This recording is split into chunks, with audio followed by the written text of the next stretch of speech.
Oh, hey, welcome. Welcome to the third episode of Poetry Hour. Today is a really exciting story. I have lots of cool stories to tell today.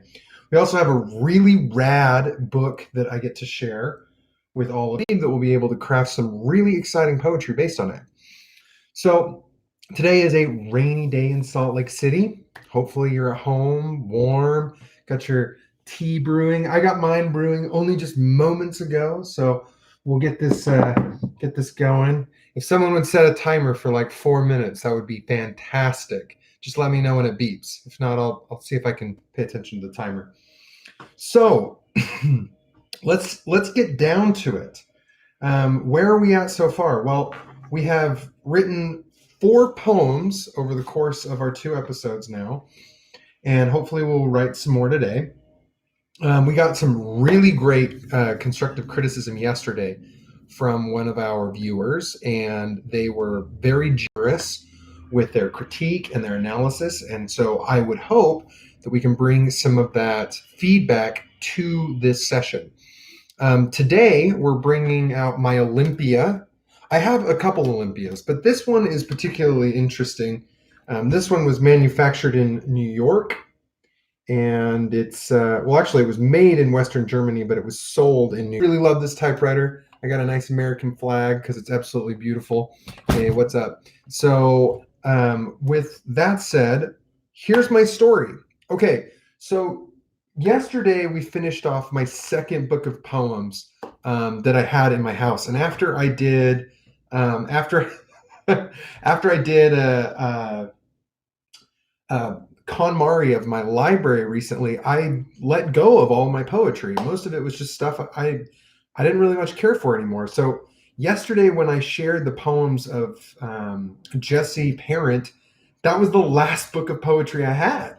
And that's the last book of poetry you have, how are you supposed to have another poetry hour? So when I left work yesterday, I was on a hunt for a book of poetry. And ever since this whole pandemic, there's no libraries open, there's no bookstores open, and there's only online ordering. And I can tell you right now, I hate online ordering. I hate it. It's terrible. I like the experience of having the book in my hands, being able to look at it, smell it, feel it, because to me, poetry is a visceral experience from start to end. It's like coming into contact with a friend. If all of your friends you met online and then like one day met up with, then there's nothing wrong with that. It's just at some point you want to meet them in person, right?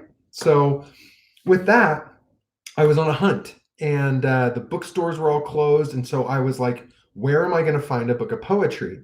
And so what I did is I pulled up the website for the Little Free Library, punched in my zip code, and I went on a scavenger hunt yesterday. It took me like 3 hours going from Little Free Library to Little Free Library. The first one I went to, no poetry. I was like, gosh darn it. The second Little Free Library, it had a book of poetry, not a book, but it had poetry in it. That was the poems of Walt Whitman, Leaves of Grass, which I was so stoked to share with you guys. And when I opened it up, they were cassettes. And I was like, oh my gosh, I don't have a cassette player. I don't know anybody who does. So regretfully, I was unable to share with you Leaves of Grass. We will get to those probably one day. But for right now, I've got some really cool poetry that we're going to dig into. Super rare stuff. Super rare stuff. So I kept hunting through all of the Little Free Libraries in my zip code, and actually the next one thereafter. And I found myself in this really weird spot where I was like, man, I just need somebody right now to either have a cassette player so I can go get those Leaves of Grass or have a book of poems. And then I realized that my friend lives in this neighborhood. So I went over to my friend Eric Hopkins and I said, actually, my phone was dead. So I shouted out to his door, Hopkins, are you home? And I was greeted by his lovely dog, Pom Pom. And oh my gosh, his house is so cool. I really enjoyed it. And when I told him about what I was doing and told him my story, he's like, yeah, I think I've got some poetry. So he went down into the basement and he found this cool book. Okay. So this book which is so this whole episode is dedicated to my friend Eric Hopkins, who is an incredible musician who is a part of the Utah Symphony. And he gave me a book of poetry, which I will return to him. I'm really big about returning books when they've been given to you. I've given away a lot of books, and I will let you know if I give you a book, if you don't return it, I'm not going to get mad. So if I borrowed it from someone else and gave it to you, we might have a problem. But this book, as it was a gift from my friend, I will return this to my friend. So this book is from John Cage. It's called Composition in Retrospect. This book is really cool. And the guy who wrote it, John Cage, is phenomenally interesting. So, what John Cage was a composer, and he was a composer that lived up until the late 80s, 90s. I think he died in 92. He died in 92. Something like that. Yeah, he died in 92. Anyway, he was kind of one of the modern fathers of a kind of music that's called aleatoric music. If you want to hear some really far out stuff, go check out aleatoric music. John Cage also has some very bizarre stuff. He has one particular piece as a composer, I think it's called 412, 413 or something like that, where he has a full orchestra. He stands up there ready to conduct, and he raises his baton and he holds for 4 minutes and like 12 seconds. He just holds. And the first time I heard this piece, I was like, what is going on? Like, are they going to play? And then you start to realize what he's really getting at. That we as a culture, as a society, we have focused so much on the sound that we haven't allowed the stillness. Now, stillness itself has its own sounds, and that anyone who's ever been through that piece will have the rich and unique experience, the novel experience of having an entire orchestra before you and just the sounds of the room around you. If that's not something that you're really into, that's okay. No one needs you to be in like fully engrossed with modern music. But John Cage had a cool outing with some other composers, and he crafted what are known as, and I have to look at this word because it's so freaking cool. They're called mesostic poems. Okay, mesostic poems. Now, you've probably seen an acrostic poem, right? Where you take a word like Bob, right? B-O-B. And then you would make it babies ogle boobs or something like, I mean, like that's like off the cuff. But like the idea is of an acrostic poem is that the first word, the first letter is the first of that line. Okay. A mesostic poem is one where the center line is the word and it has wings. And the trick to a mesostic poem, according to John Cage, a true perfect mesostic poem is one in which the letter that you use as the center, okay, so like in the center here, so B-O-B would be our example, cannot show up again in that line. So if you do B, it can't show up anywhere here. So like Bob wouldn't work because B is already in there. So anyway, it's really fascinating stuff, and I thought we would examine some of his poetry today. I'll show you on camera kind of what it looks like. It's a little confusing, especially with the camera. It's going to be inverse, but ultimately, like, you'll kind of get an idea for it. I'll post some on the blog so you'll be able to check it out more. But essentially, he capitalizes down the middle and goes down, and he has the wings. Okay. Speaking of wings, it's time to make this tea fly out of its cup or out of its pot. It's time to get some tea. So what I'm going to do is I'm going to read a couple of his mesostic poems, and then I'm going to try my hand at it. And I encourage you to try some too. They're really hard. They're probably about as difficult as a haiku and as complex as a crossword puzzle. So we're going to go ahead and pour myself some tea. If you don't have yourself some tea, go ahead and take a moment. Pour yourself some delicious, beautiful tea. Smell the rich smells, the aromas. We got an English breakfast here. Ooh, it smells delicious. Absolutely delicious. We're going to go ahead and let that cool down for a second. Do not want to burn my tongue. Okay, so let's jump into this first poem. Here we go. So, what he did, which was really neat, is he took these 2 weeks with all of these composers and he crafted about six mesostic poems per day. And so, for this first one, I thought it would be great to just read the first six. And I think that you'll really enjoy it. The center word is the word method. Okay. This is super cool. Method. So just imagine that as I go through this. Okay. Here we go. My memory of what happened is not what happened. I am struck by the fact that what happened is more conventional than what I remembered. Imitations, inversions, retrograde forms, motives that are varied or not varied. Once music begins, it remains.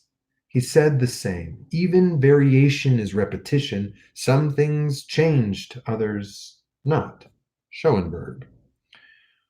What I am remembering, incorrectly to be sure, is whatever deviated from ordinary practice, not a scale or row, but a gamut, to each element of which equal honor could be given. Imitations, inversions, it remains. Motives that are varied, deviated from then what I remembered. Cool, right? So cool. And it's just got method, method, method, method, method all the way down. So I want to do it again just to really bring this home, but it's going to be more fun to jump into the next one. The next one is called structure. Okay. So here we go.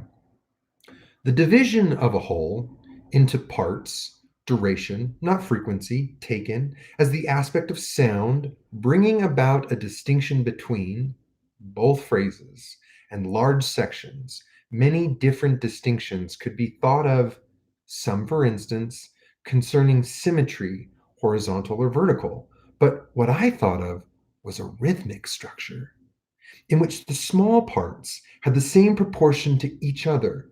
The groups of units, the large parts had to the whole, for instance, 64, since it equals 8 eighths, permits division of both 64 and each 8 into 3, 2, and 3 in Song de Tune, Nuit d'été.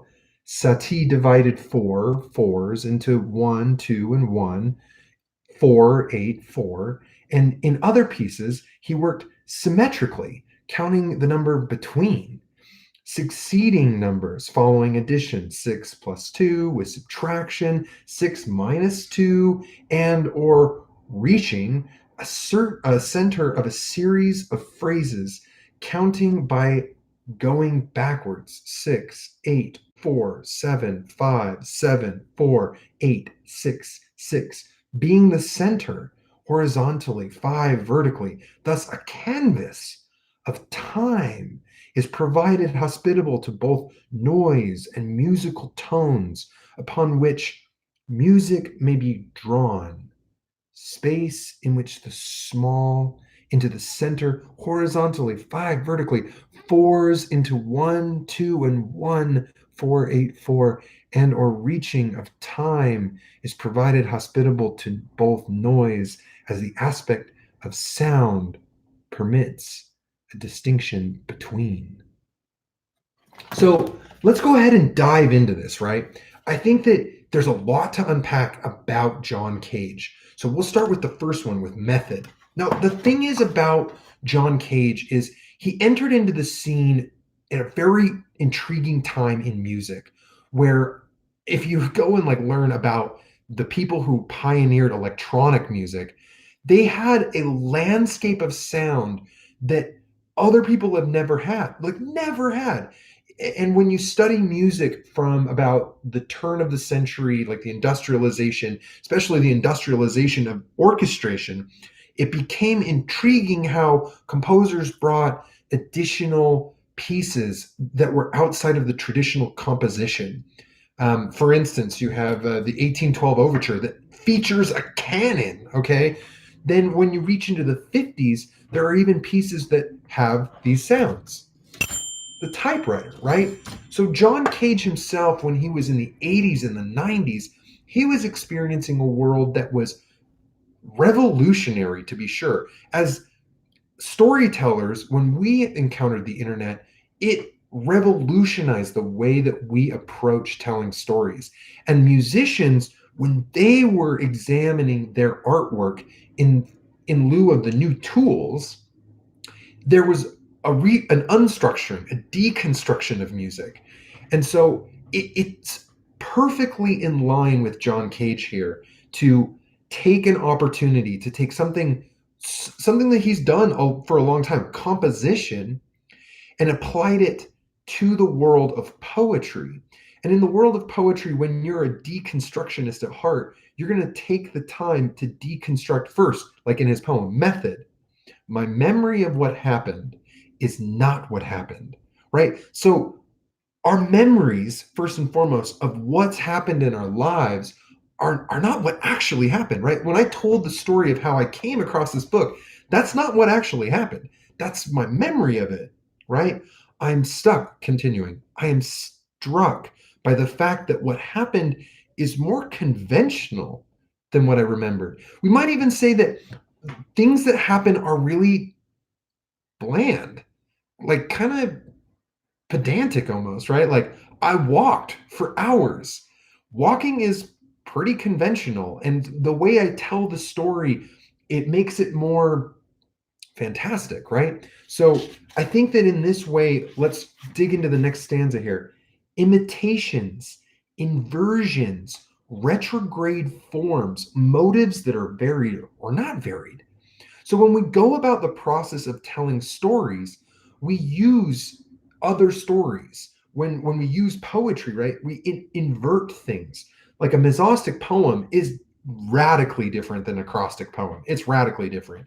The fact that in an acrostic poem, it's just like you take the first letter of every line and it just spells a word. Ta-da, like you're done, like mom, my, I'm not even going to try and finish it. If you can come up with an acrostic poem that's built on mom, that would be super rad. So, diving in a little bit farther, right? Retrograde forms. Where is it in your work as a poet, as a writer, as a thinker, as a storyteller that you fall back on forms that may not be effective, that might be falling apart, or might be needing to be relived, right? Motives that are varied. It's just really, really good stuff. There's a lot of reasons for why we tell stories. There's a lot of reasons why I wanted to do Poetry Hour. And there's a lot of reasons why I went hunting for books. There's a lot of different motives for why I wanted to feature John Cage, who is a fantastic composer and also a fantastic poet. So next stanza, really good. Once music begins, right? This is a composer, right? Once it begins, does music begin with sound or silence? I don't know. It's like chicken or the egg thing, right? Like, I don't really know. But once it begins, we, the listeners, we know it begins. Okay. It remains, it hangs, it stays there. He said the same. Even variation is repetition. Hey, thanks, bro. Love to you too. So as we explore our own storytelling, even Poetry Hour, is just a repetition. It's just a repetition. It's just a repetition of me examining poetry. Gonna take a stab at it now. First, some tea. Cheers. So let's try my hand at a mesostic poem. If you have a word, any word that you want to throw down as the central line for a mesostic poem, you totally can. It's kind of like the acrostic, but the mesostic is in the center, right? Good luck. Okay, I'm going to wait just a few seconds, right? If you got a prompt, throw it out. Oh, that's good tea. Oh, yeah. All right, don't worry, I've got one. we're going to try my friend Eric. Okay. He was the one who loaned me this book. So let's go E. And this is going to be a lot of fun because this typewriter has a italic font, and so it'll make it really pop. Okay.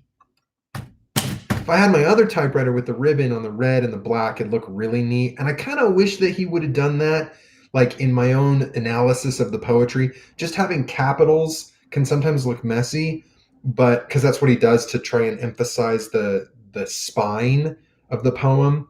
So Eric.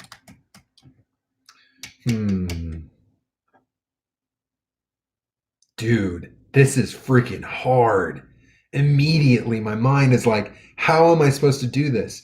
The mesostic poem requires that I do not write that letter a second time on that line. Oh gosh, here we go. All right, so got Eric. The first is going to be. I know it.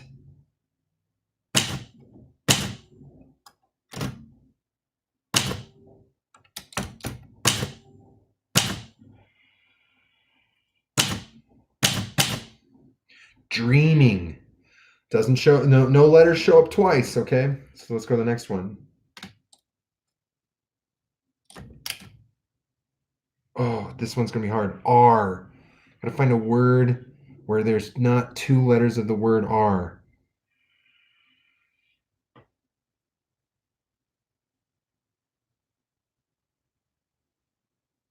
Dreaming of.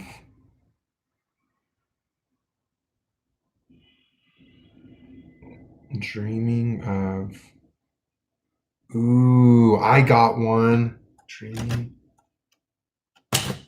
Ah, shoot. Put it in the wrong spot.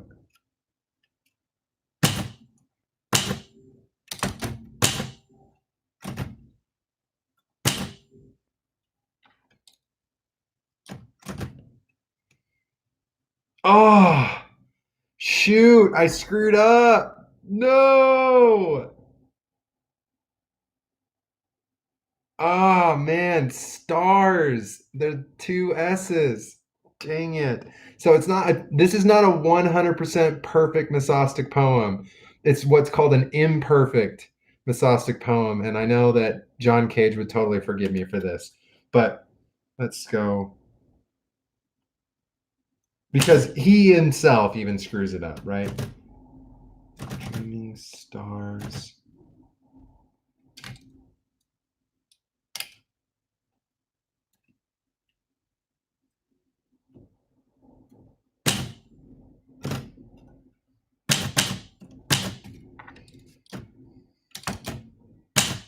Oh, shoot.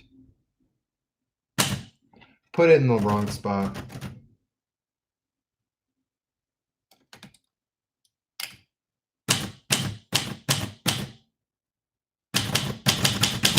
I think I spelled that word right.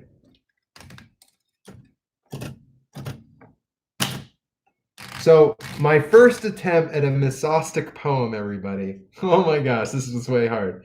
So I know you can't see it, right?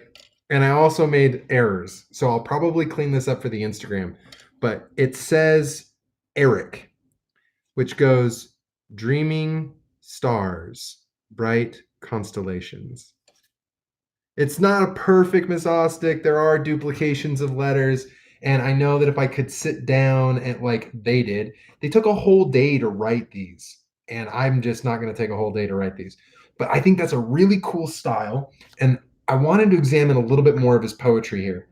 But in your own writing practice or in your own life, try a mesostic. They're way difficult. They're kind of like a haiku, you get your 5 7 5, but you just take the word that you want. Like you can use a friend's name. He actually has a whole section of the book dedicated to the people that were of the highest impact in his life.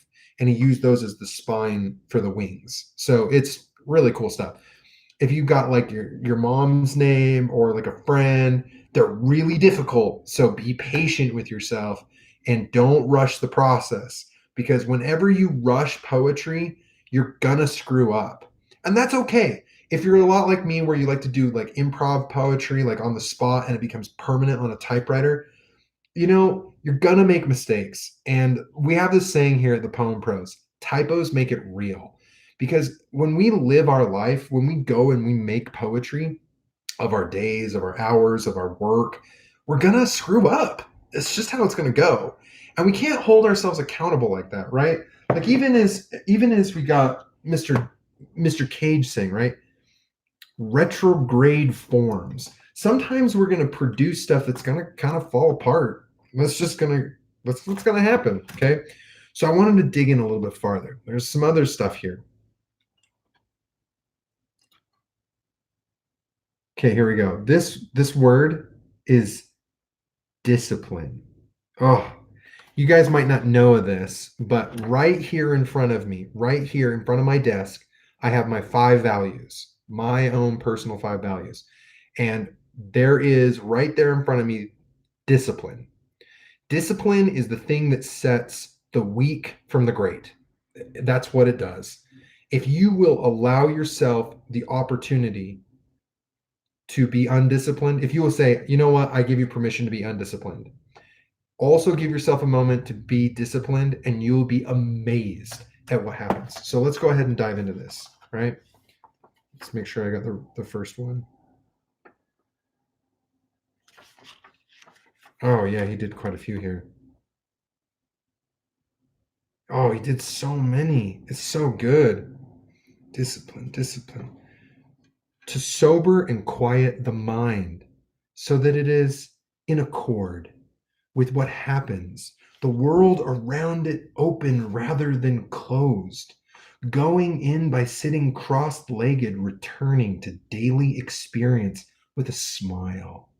Gift, giving no why after emptiness. He said, it is complete, goes full circle. The structure of the mind passes from the absolute to the world of relativity, preconceptions during the day and dreams at night.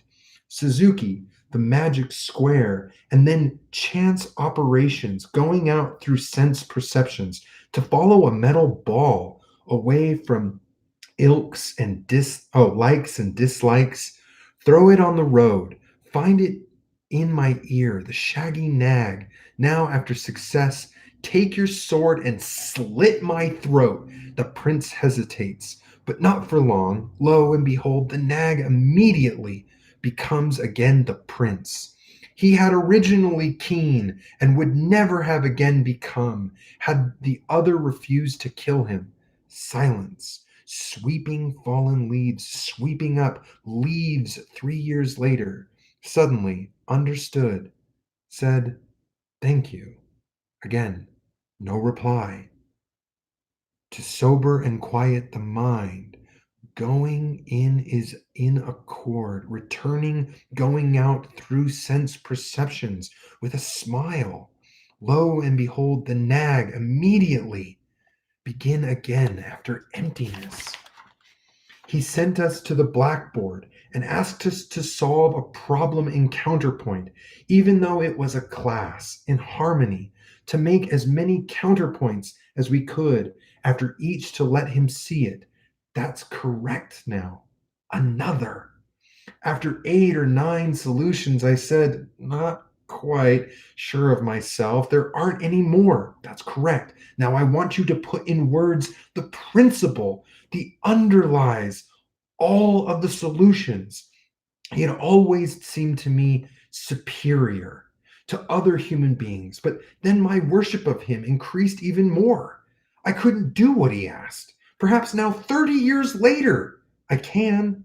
I think he would agree the principle underlying all of the solutions acts in the question that is asked. As a composer, I should give up making choices, devote myself to asking questions. Chance determined answers will open my mind to world around, at the same time changing my music. Self alteration, not self expression. Thoreau said the same thing over 100 years ago. I want my writing to be as clear as water. I can see through, so that what I experienced is told without my being in any way in the way. Devote myself superior to other human beings, a class. Now I want you, so that what I experienced is told, my being in any way, choices. He made an arrangement of objects in front of them and asked the students to concentrate attention on it until it was part and parcel of his or her thoughts. Then to go to the wall, which he had covered with paper, to place both nose and toes in contact with it, keeping that contact and using charcoal to draw the image in which he had in mind. All the students were in positions that disconnected mind and hand. The drawings were suddenly contemporary, no longer fixed in the taste and preconception, the collaboration with oneself that each person conventionally permits had been made impossible by a physical position, another cross-leggedness, the result of which is rapid transportation. Each student had wanted to become a modern artist, but out of touch with himself. Discovery, sudden opening of doors. It was a class given by Mark Toby in the same part of the world. I walked with him from school to Chinatown. He always stopping, pointing out things to see, which he had covered was in and place both nose and toes to concentrate mind and hand in the same part with himself. I walked with him from school. Sudden, another. Oh, it's so good, guys. I freaking love poetry like this. Oh, it's the good stuff. Okay, so I want you to imagine for a moment, right, that you're at this class and you have this teacher who's like, I want you to make this mesostic poem. They're super hard. Go. And so you do it. And then he's like, great, now do it again. And you're like, okay, I did it. And he's like, great, now do it again. And that kind of discipline, right? That repetition is what sets the poets, from the great ones, from the poor ones. And it's not, and this is the key, it's not writing poetry, it's not doing your art or doing your craft over and over and over that sets you apart from others. It's in fact being prompted by the great ones. Yes, being prompted by the great ones to perform beyond what you're capable, what you thought capable. That's what separates. Okay. So let's dive into this a little bit more. He's at this 2-week like sabbatical with all of these other composers who weren't really expecting these kinds of mind games, right? Discipline is a mind game. Waking up in the morning, freaking 4:15 in the morning, is a mind game. Okay. I woke up at 4:15 this morning for today, just so you know. Okay. And going, and I'm going to write this next poem. I'm going to do it. It is going to be so freaking hard.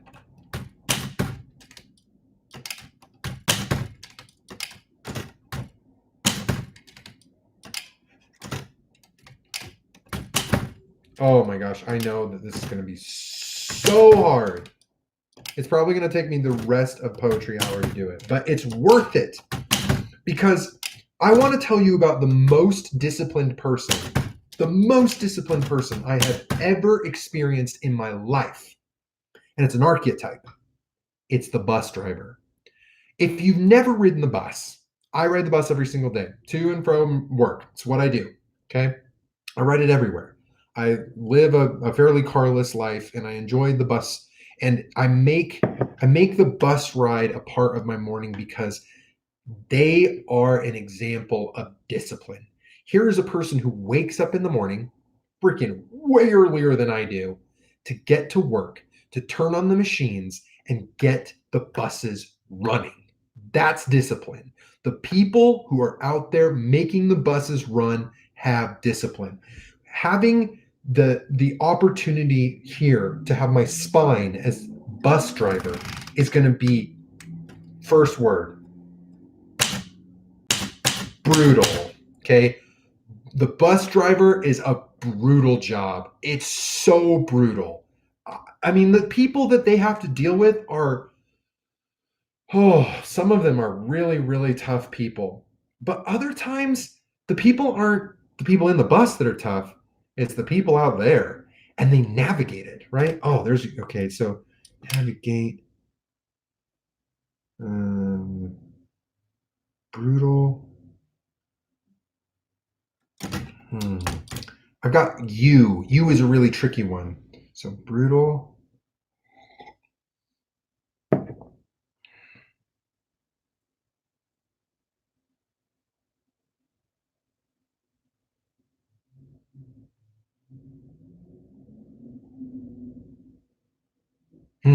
You is such a tricky word.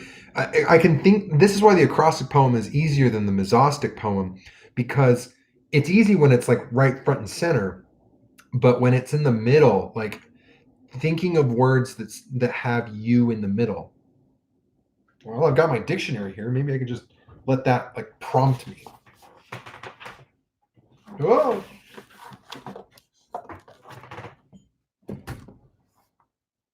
Hmm. Ah, I found the word. Okay, so conduct. I hope I get this right. DUCT.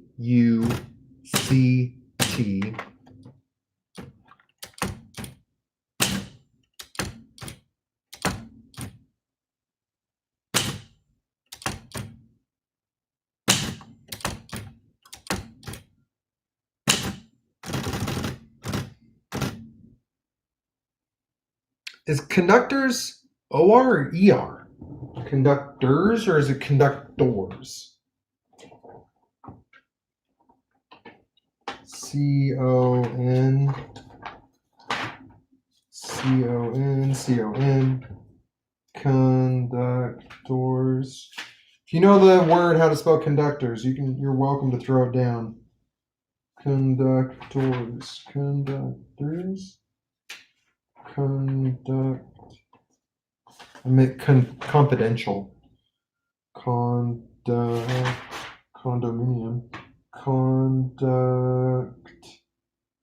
Conduction.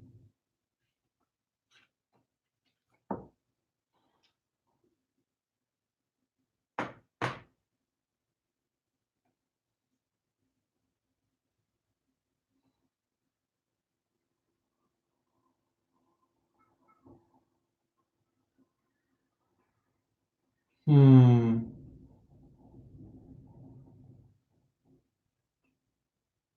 I don't know if I found it. Is it conductor?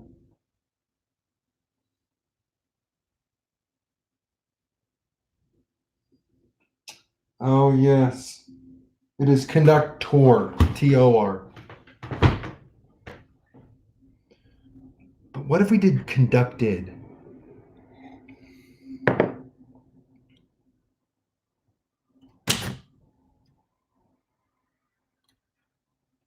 Hmm.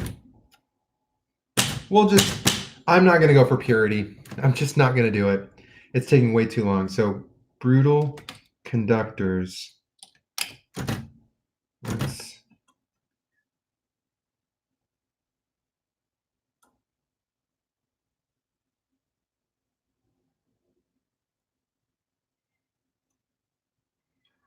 Hmm. Ooh, yeah, yeah, okay.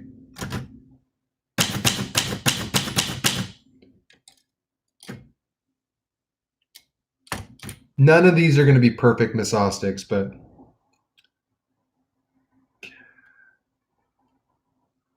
I think orchestration is ORCH. Dang it. I was just in the O's. It's all right. I'm grateful I've got my big dictionary here. Orchestration. OS.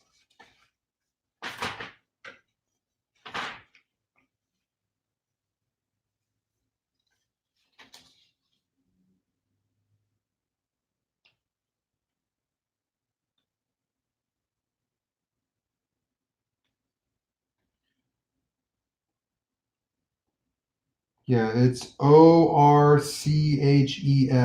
It's a French word. Orchestration's a French word. Orchestration. Okay. O-R.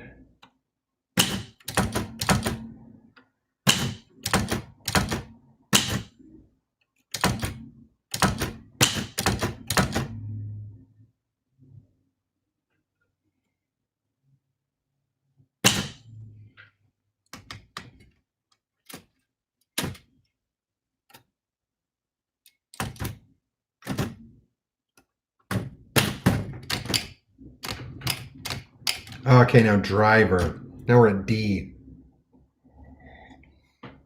This is tough, guys. I'm telling you. When I think of them driving, hmm, so brutal, guys.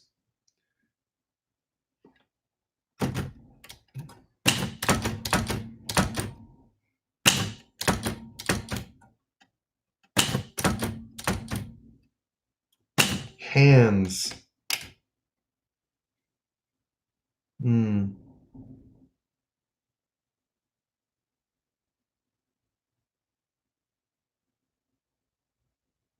Oh, okay.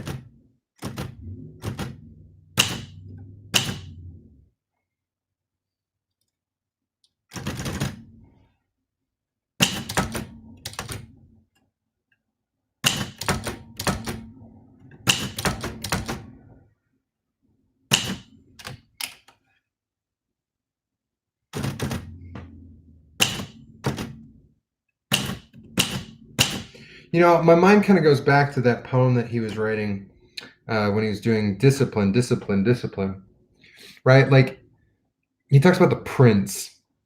And I think this is really interesting, the concept of personal nobility as we become disciplined in our work. As we become disciplined and we work towards our ideals, we'll embody them eventually. We'll become what it is that we imagine. And at some point we have to kill that. You know, we kill the prince, right? And then he just comes back again.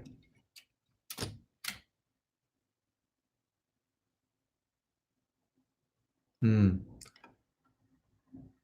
So hands control lives.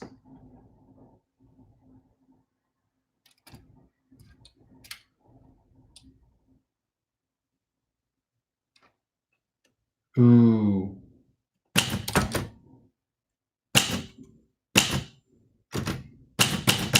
Devoid.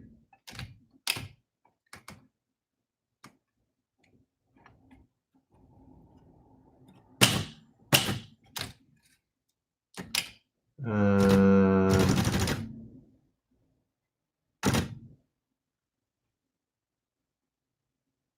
the word E N C E.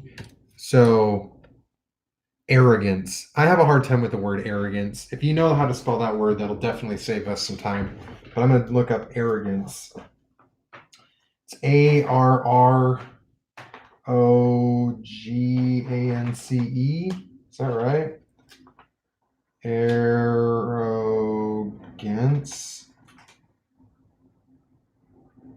Oh, it's not. It's ants. Dang it. So I got to come up with.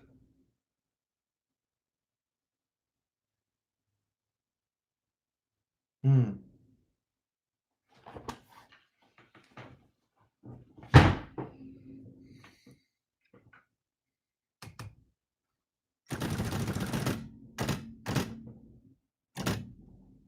Devoid of.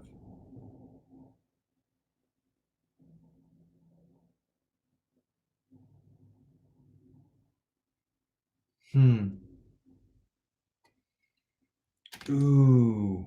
There you go. No, because that's not it either.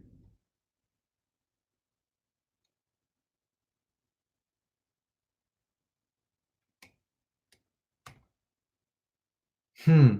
This is freaking hard, guys.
I think I'm just going to cop out on this, but it's going to be good.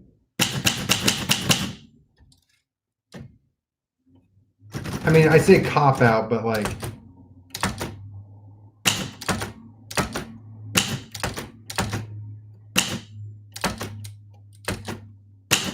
okay, there's my second mesostic poem.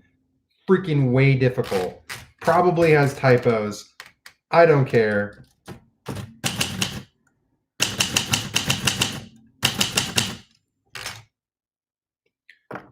So, bus driver, right? Brutal conductor's orchestration. Hands control lives devoid of weakness. Par excellence. Deep respect. This was really difficult, guys. Super difficult. Probably one of the toughest poems I've ever written in my life, especially on the spot. So, what kind of poetry forms do you think of when you think of poetry? Do you like, I know I've talked about haikus, acrostics, mesostics today, a totally brand new form of poetry you've probably never even heard of.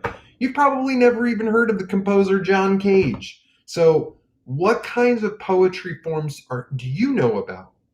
I know that we've explored slam poetry, which is Jesse Parent, and I know that we've examined free form poetry through our good friend Sharon Olds. So, is there a form of poetry that you have experienced or that you'd like to experience we could have here on the show? There's lots of them out there. And I'll let you think about it. If there's a form of poetry that you want to examine one of these days, just let me know. So, what I wanted to do now with the last little bit here is I wanted to refuel my tea. Yes, refuel my tea. And let you guys know that today I was in a hurry. I was definitely in a hurry to try and get here. And as I was trying to, ride the bus to get here, I found myself missing the bus by only like 2 minutes. Like 2 minutes I missed the bus. And so I wanted to tell you what it was that made me miss the bus. Flowers. There are flowers in bloom. The world is in total shambles, and yet the flowers still bloom. I am just moved by that. Moved to write another poem. Bloom.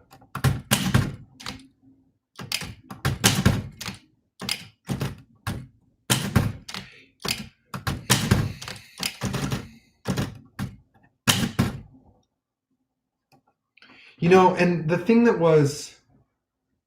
it was just, oh man, it's a little bit easier now.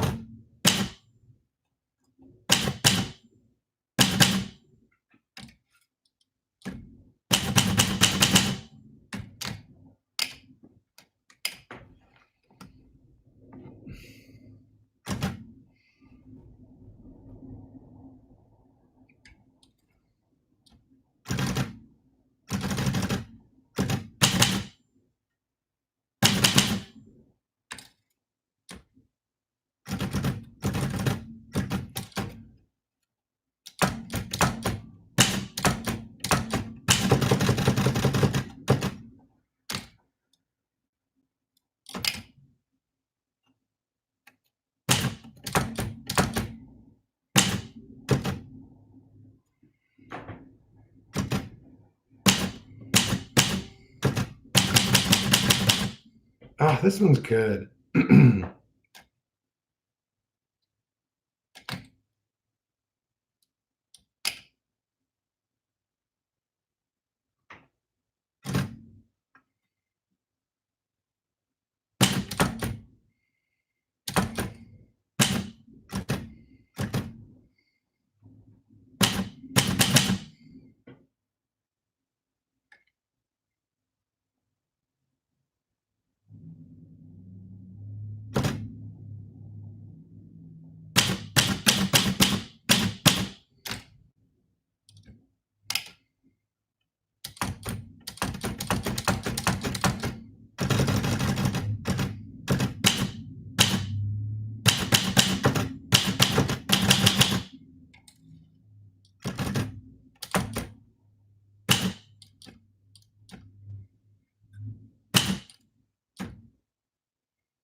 Oh,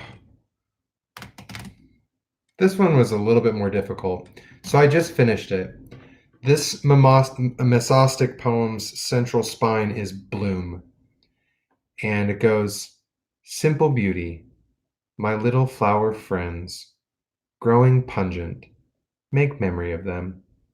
Oh, isn't that good? I like these mesostic poems. They're super hard to do. So, guys, thank you so much for joining me for another edition of Poetry Hour. If there's a poet that you want me to examine or dive into a little bit more, John Cage is a phenomenally interesting guy. Very, very weird. He will definitely open your mind to the kinds of compositions and poetry that is out there, especially that he's a very contemporary artist in general. If you want to try a crazy style of poetry, mesostic poetry is just like, whoa, Mesostic, mesostic. If there's a certain style you want to examine in the future, if there's a certain prompt that you want to give me, go ahead and throw it out. If you guys want to order some words to go out to some of your friends, let us know. We've got our website, thepoempros.com. You can just go ahead and order us to send poetry to anyone you want, and it's totally free, guys. So thank you so much for joining me. I'm going to take the last few minutes here to enjoy some tea and look over this poetry. Oh, it's such a great experience. And it's funny when I was smelling the flowers, it was just like, oh my gosh. It reminded me of that poem that goes, oh,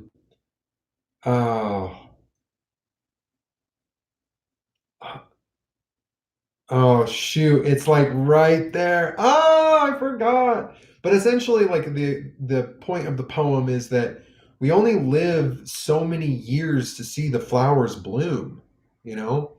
And this spring, when everything is as crazy as it is, and people are just stuck indoors, go outside, smell some flowers. Because you're not going to have that many times to do that. Think about it. If you live to be median age, 72, and your average age of my YouTube watchers between 25 and 35, that means realistically you have anywhere between 30 and 40 more years to smell flowers. So go and make a memory of flowers today. Go pick some flowers. Go smell some flowers. Go buy some flowers. Go order some flowers for a friend. Go write a poem about flowers. Like, go be involved with the world that is out there.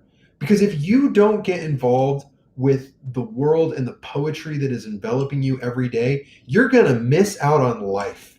And it's going to suck. You're going to be 90 years old, sitting down, going, oh my God, if only I could walk and smell a flower. It's good. I promise you, don't let the world slip by. Miss that bus. Miss it. I did. I missed it by 2 minutes. In fact, I ran after the bus to try and catch it, and I missed it again. So I had to walk for 3, 4 more blocks, and I got to smell flowers the whole way. It was beautiful. The rain was coming down, not too much. It was light and gentle, and I was so grateful for it. It's so beautiful. And I think that in the transience of life, as our good friend John Cage says here, okay, I am struck by the fact that what happened is more conventional than what I remembered. I wish I could convey to you guys how serene and pleasant and simple it is to go and smell flowers. I wish I could convey to you how I mean I hope that this is a part of it, right? That being able to write about flowers is such a blessing, and I am so grateful for that. And the fact that you're here sharing that with me is stellar. Way to go for you. Now, your challenge today, go smell some flowers, go get yourself completely enveloped in the world of blossoms and pistils and pollen. If you've got allergies, take an allergy medicine and write a poem about it and share it with me. I'd love to see your work. It'd be awesome. It'd be super cool. So, yeah, there you go. Guys, this has been really awesome. I've got a few more minutes left of poetry hour, so I'm going to sit back, enjoy my tea. If you got any questions, if you have anything you want to throw out, any advice, feedback, go ahead and toss it my way. I'm excited for whatever I see. I'm open to suggestion.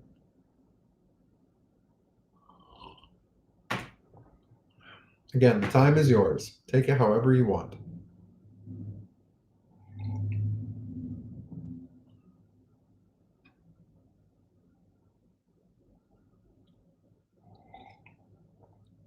Again, any feedback, any ideas, any musings you've had lately, you're welcome to share them here with me.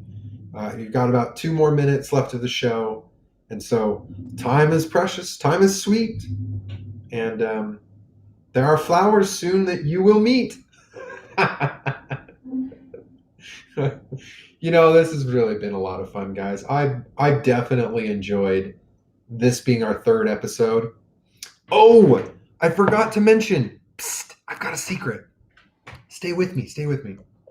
So after I visited with my friend Eric Hopkins, okay, he pointed out one more little library, and when he did, I found two more books. So that will get us. Let's see, we're at Wednesday. Today's Wednesday, Thursday, Friday.